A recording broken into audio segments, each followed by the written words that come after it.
সৃষ্টিকর্তা যেন চায়নার মানুষজনকে সকল নেয়ামত একেবারে ঢেলে দিয়েছে। দেখেন কত বিশাল একটা আনারসের বাগান।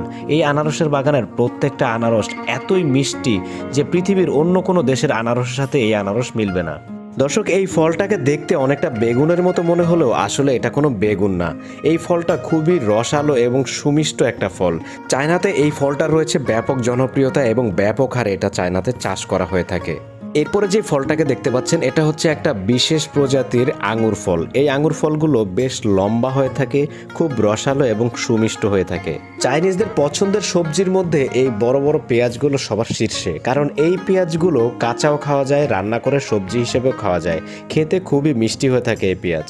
হলুদ রঙের বড়ের মতো দেখতে এই ফলটার নাম হচ্ছে অ্যাপ্রিকট। আর এই অ্যাপ্রিকটটা খেতে দারুণ মজার, খুব মিষ্টি। চায়নাতে এই ফলটা ব্যাপকভাবে চাষ করা হয়ে থাকে। এরপরে এখন যে ফলটাকে আপনারা দেখতে পাচ্ছেন এই ফলটার নাম হচ্ছে